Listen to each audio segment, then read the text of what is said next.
I've been watching Gotham Chess recently, and he does a series called Guess the ELO, where viewers submit games of chess and he guesses how good they are based on the gameplay. So I thought I'd do a similar thing with World of Tanks. I'd have people submit games, and just based on their gameplay alone, I will attempt to deduce their WN8 and their win rate. And just for fun, if I get within 250 WN8 either way, or within 2% of their win rate, then I win. If I don't, and they fool me with their gameplay, then I will send them 500 gold. Let's load up our first one here and see what we are looking at. Okay, Ealing is the player. We've got an encounter battle in a Banask. Now, what points can we get right off the bat?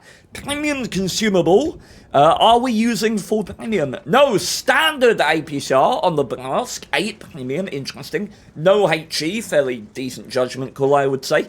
We've got Bond Vents and Bond Vert Stabs with a CVS. That's interesting, because it is the right call, in my humble opinion, to prioritize firepower in the Banask. This gun is just busted, right? And the vehicle has the mobility, it has the stealth already, without enhancing it to really make that firepower sing. The CVS is questionable. The Banask has, I believe, 390 meters of base view range. There's a calculation that you can do, but the premise of my ramble here is that CVS becomes more valuable the greater your view range is.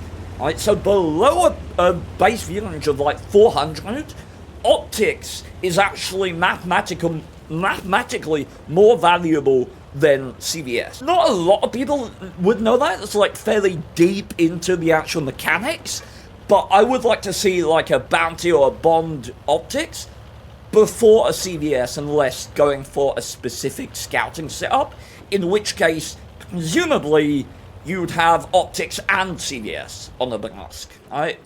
If you are specifically scouting. Going up mid here, now we can read a lot into the position already, because some people might go sort of this way. I do like being on the pseudo high ground here. It does allow dances to or from either side, right? So you can go left, you can go right. I don't know if we can read into that too much, though. You gotta look at the enemy team. No light tanks. No light tanks in this game. There is an opposing Banask, and that opposing Banask is platooned with the Scorpion, so you might expect him to be playing forward in a sort of pseudo scouting role.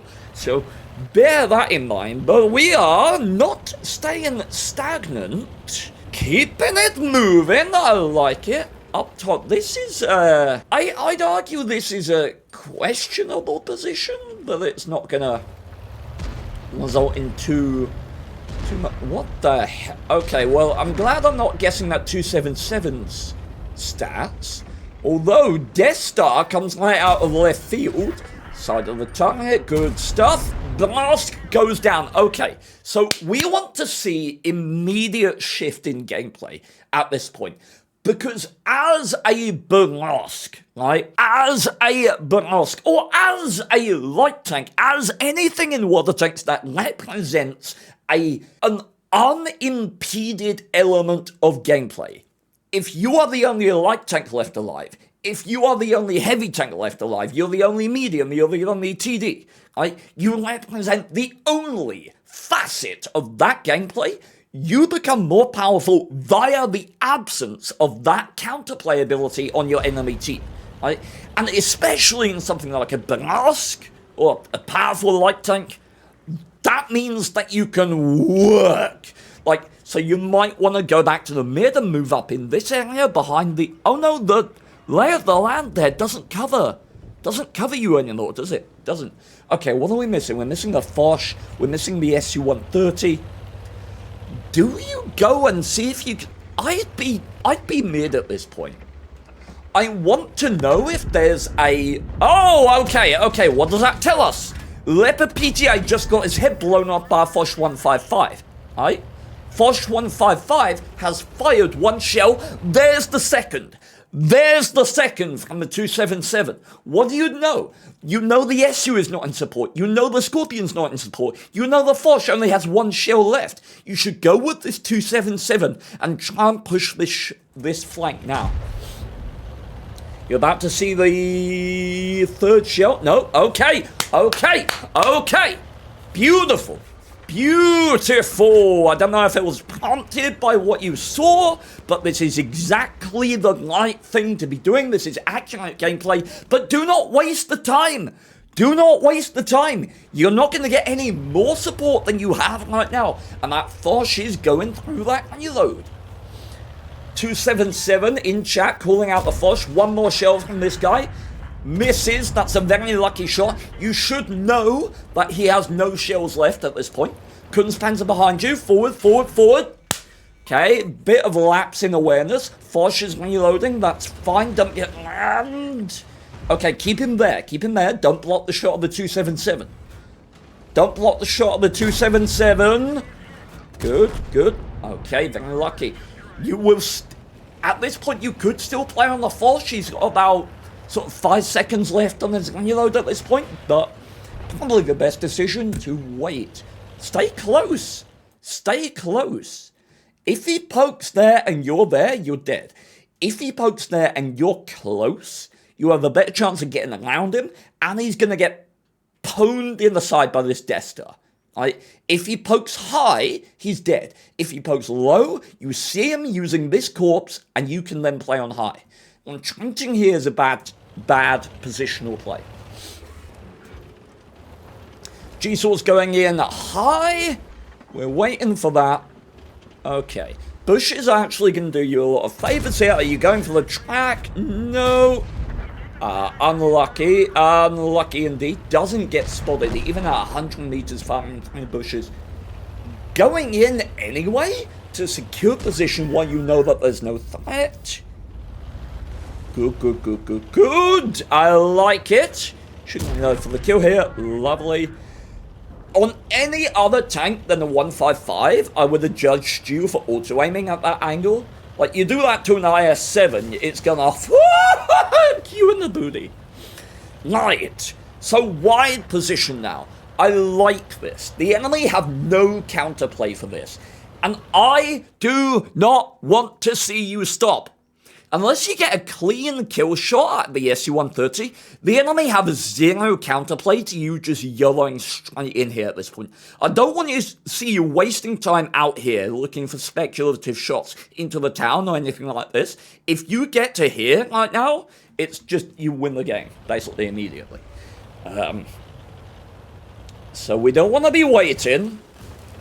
Although, I'll be honest, I would probably wait because I'm bad. But that's because I'm bad, not... Again, speculative shots at distance. We're in a burlesque, my man! Why are we taking speculative shots at distance?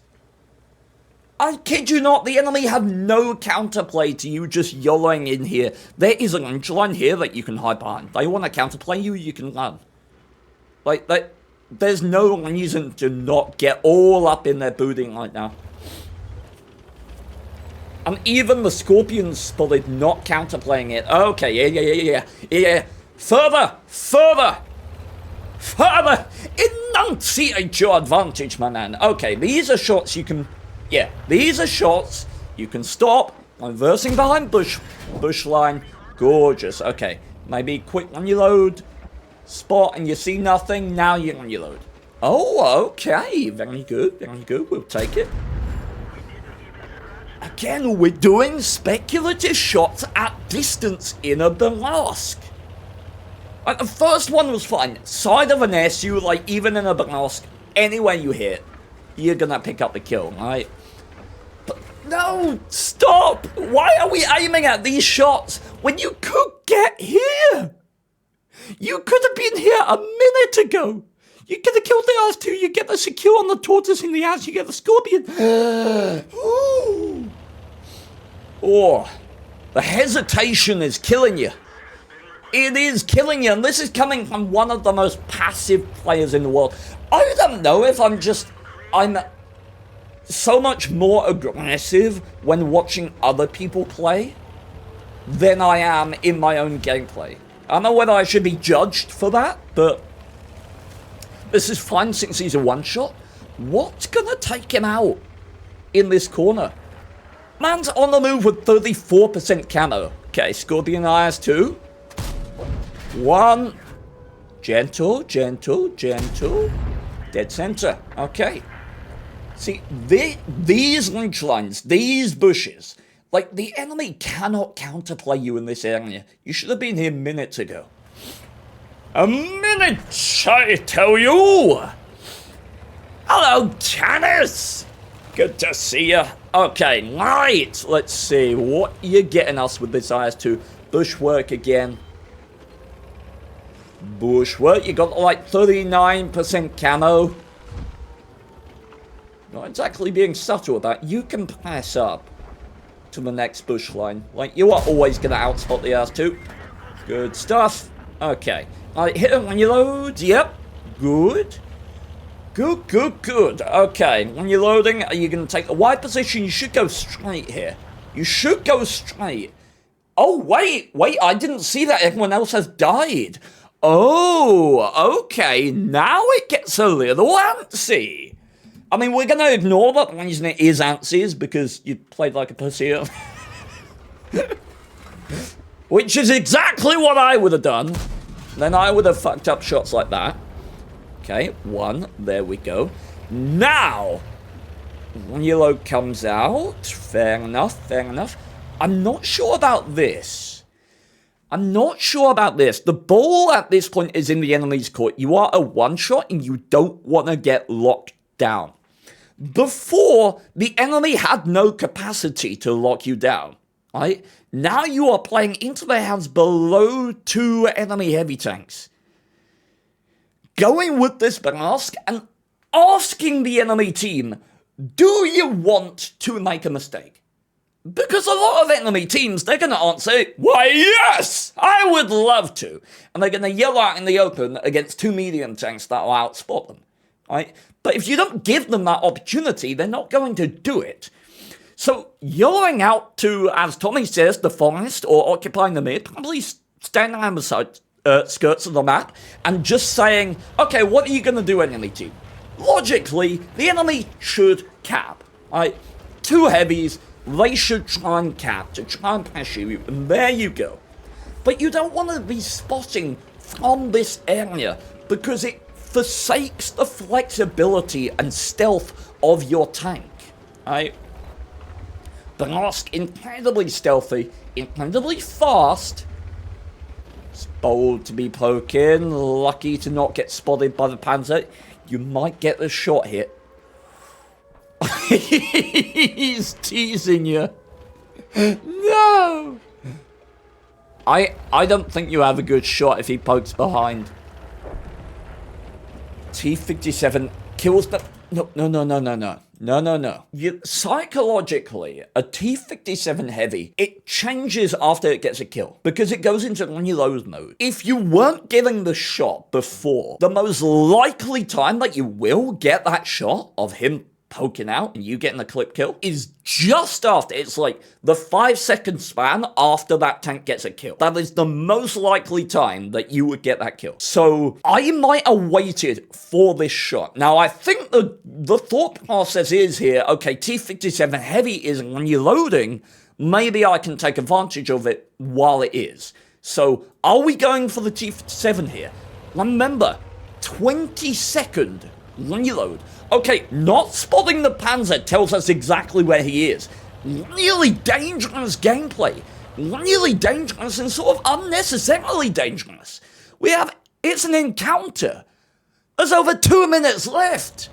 Why are we exposing to a heavy tank solo in a cap circle? Why are we getting spotted? Why did we get spotted? Why did we go there and not on the path? Why? Now, can we leave this corner? We have to kill the T-57 to leave. Honestly, if the Panzer Quad leaves the cap at this point, you're probably dead. Like, if I was that Panzer, I might well just leave this, what? If that guy was just wait, you go behind this and just, oh. Looks like you're gonna have a decent game here, but the positional play is very lacking from what I see. What is this? What is... Why are we here? What? There's an entire concealed ridge line that we can hide behind back there. Why are we in the middle of the open? Why are we allowing the enemy to just poke on the ridge line and spot us in the middle? Like, oh no. You're hurting me. Oh, thank God he didn't spot. Okay. Right. This should be an easy kill. Bushes by the houses. You can wind in or you can keep your distance. Either way. I get a little bit more distance here if that guy's got optics. Or very good crew. Okay. Okay. Should be an easy kill. Should be an easy kill. Take your time. Bold. Bold. Okay. 1 minute and 10 seconds. You have... It's easy when you're in a very mobile tank to abuse the time that you have. 1 minute isn't all the time in the world. It is enough time by every conceivable metric. And this guy can give you an easy shot. He knows what he's doing, pointing towards center. That is the right play. You could go for a track shot here. Okay, don't get the money set. You've got potentially 2 more reloads if you hold the fire button down. But how do you play against this guy? Once you got 1 more reset, yeah, I'd say... I mean, it's very much a gamble, to a certain extent.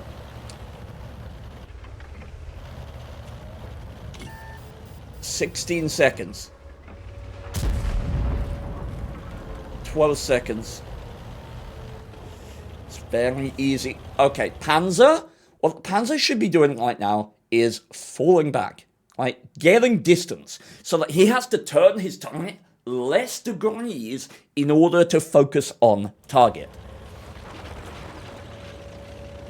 20 seconds on cap.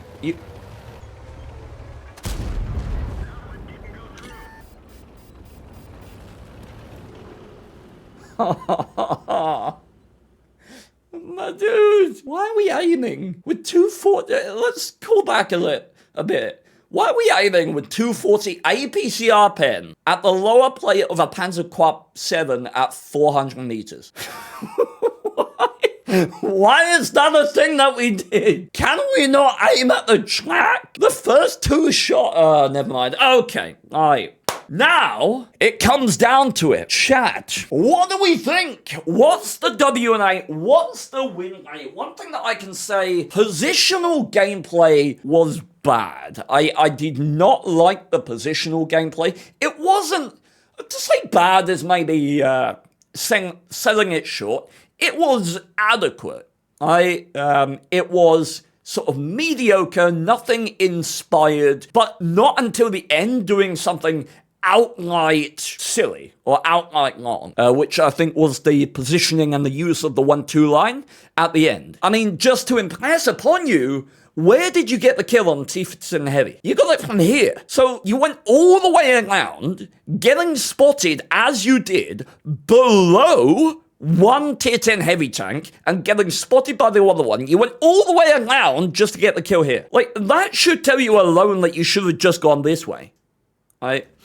Like, so positional play is not very good or not inspired, let's say. Anyone can have a good game. I am gonna say, I want to say sort of win rate 53 is what I'm feeling. And then for WN8, I go sort of 1 point. I don't know, him YOLOing in at the end there indicates to me that he's maybe a bit more aggressive than tactical. So maybe WN8 is higher compared to win rate. Maybe it's like, I'm gonna say 1.6 on WN8 and 53, or did I say 54? 53, 54. So yeah, I'm thinking 53 and 1.6 WN8. Oh, 1.52, but only 50 on the win. I got the WN8. Oh, I didn't win as many games as I thought. That aggressive gameplay. Oh, that aggressive gameplay and that lack of positional fundamentals coming back to cost him. He's been doing well in the past day, though. Okay, good stuff. All right, cool, good stuff. Well, the plus side is I got within 250 of the WN8, so I don't need to give him gold. Okay, so Nero the Wolf in the Cromwell, not the Cromwell B, the Cromwell, and oh dear lord, we have the Derp gun. See, this is where it's gonna be mean, because it's really hard to judge Derp gun gameplay, because even the person playing it, like, isn't actually trying to aim for legitimate weak spots and stuff. So we can just send a very bad when you play to misjudge us.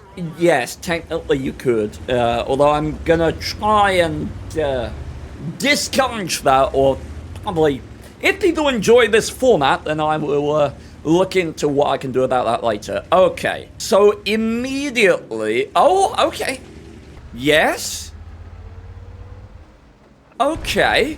So, I like that. It looked like he was planning to go to the A-line and then didn't, right? Which automatically, in my mind, gives you a 50% win rate or higher, right? Just, oh, that's baseline. We're working with very little information, but to have a plan and then say, oh no, based on what I'm seeing, this doesn't look like a good idea. Like, it's like the opposite of what that Stuart Mill is doing.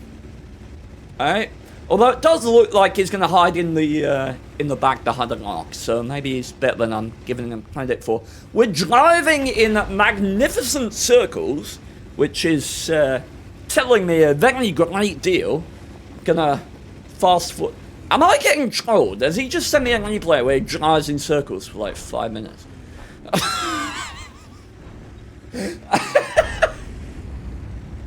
We're at 50%. WN8, I have no fucking clue.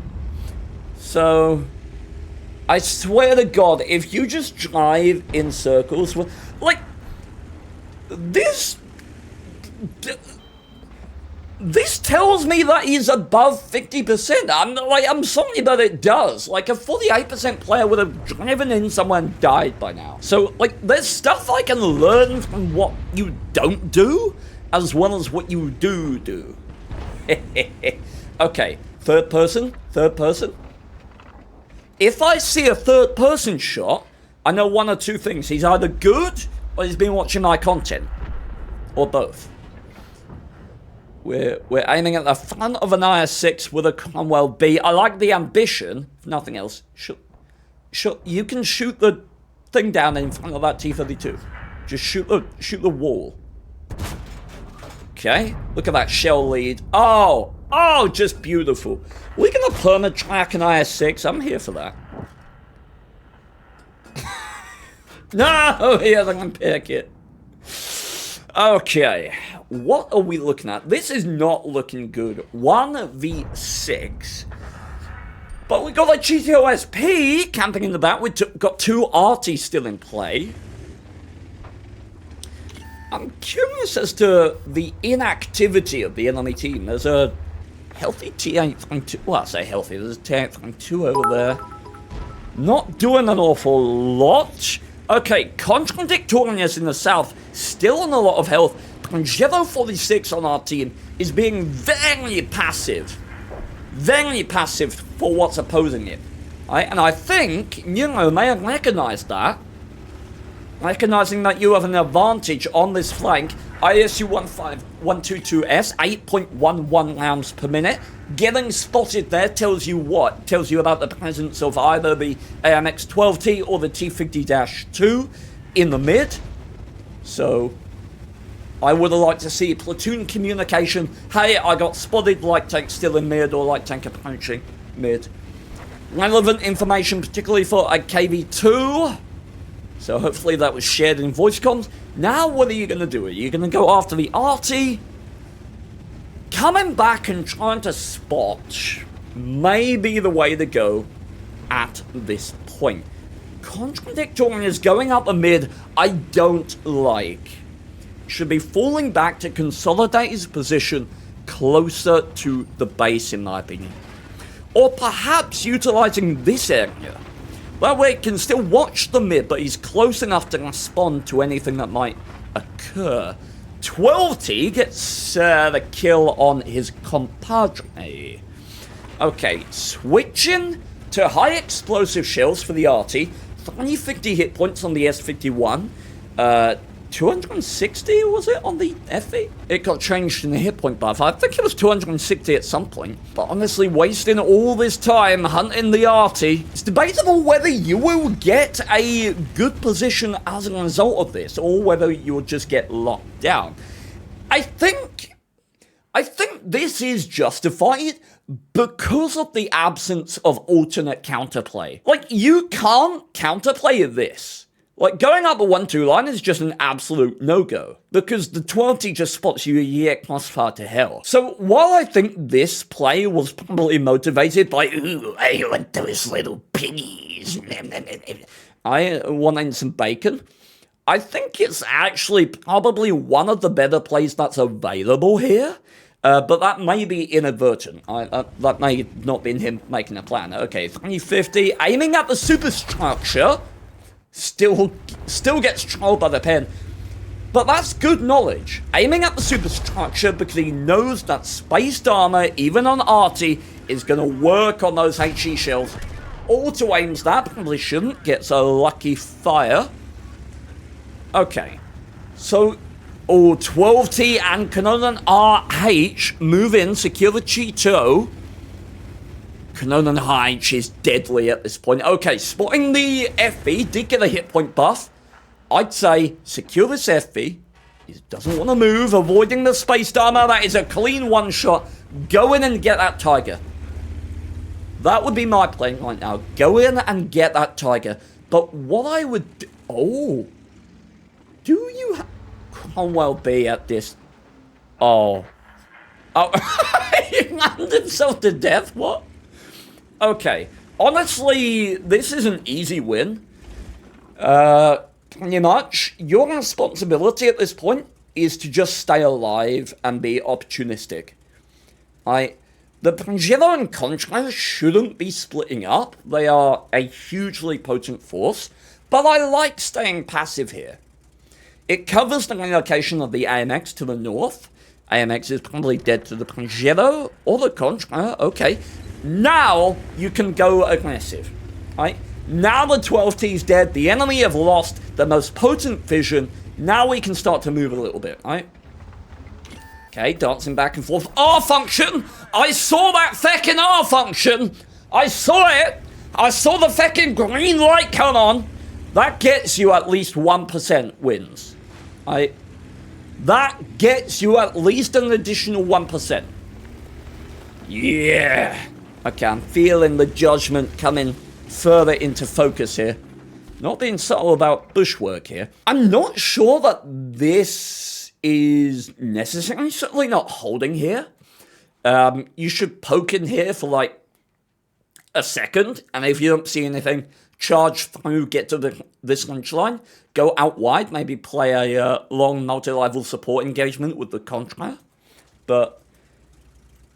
staying in this bush feels a little passive to me. Extending vision for the big powerful tank. Okay, now you should leave. You are now completely isolated. You lose a 1v1 to a Kanonan Yapanzer any day of the week. And to be quite frank, you lose a 1v1 to a T-34AD5 a lot of the time as well. So you should not be here right now. What are they gonna do? Cap pressure against a, like, 75 hit point Pangelo? And see, this is the problem that I was nervous about. Yeah, now you're running! Now you're running! A bit late now, dickhead!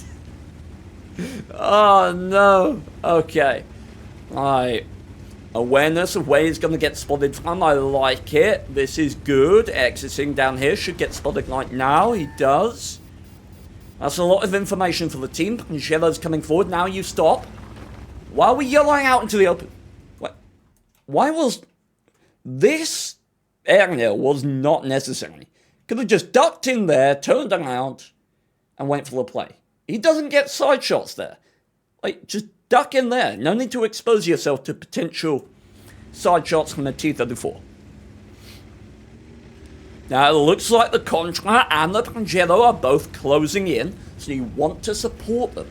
It's an important skill to recognize your position relative to your team. You're surrounded by tier 8, so your job is to enable them. Try by. Don't get spotted. But now get spotted through the... So what can we assume from that? I would like to assume that it means the Progetto is right there. That's what I would... That's what that would make me think. Is that the Contra is about to spot the KPZ right around B8, based on that spot. There you go, okay. Cool. So Sixth Sense tells us a lot, and now we're going to have to... That is a very nice pre-aim for 100 damage. Okay, I dodge it. Oh, I thought you penned him then. Alright, go in. In. Not at distance. You can... Lead is decent, I would say, but Contra picks up the kill, 7 kills for him. Where's the T-34-V5? Seriously, is he AFK? He's not got a kill all game. Is he AFK? And can the Contra get... What the hell was he doing there? I was actually searching for the T-34 the whole time. Okay, right. Difficult one, as I say, because... Derp gun. But here's the thing. Derp guns are kind of bipolar.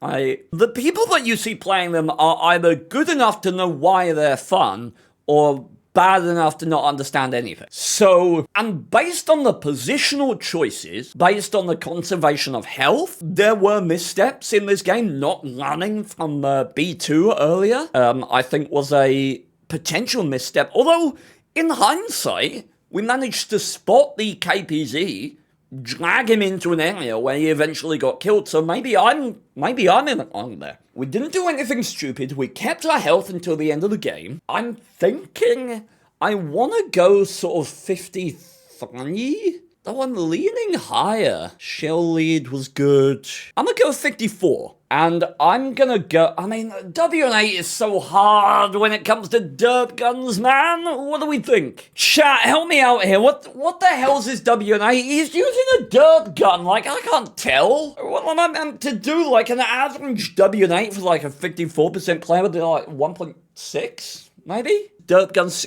I know, but like... You can't tell someone's WN8 when they're using a derp gun because I don't aim at anywhere that would give you information. EK WN8 Chad? I'm just gonna have to set one number. I'm gonna go 54% wins and I'm gonna go 1.5. I'm gonna go 1.5 WN8. I think he's no, I'm giving him 1.7. He's good enough to use a derp gun for the memes. I'm gonna give him 1.7. Overall, oh, hell yeah, dude. Pretty on the money with the overall win rate. I was off on the WN8 though.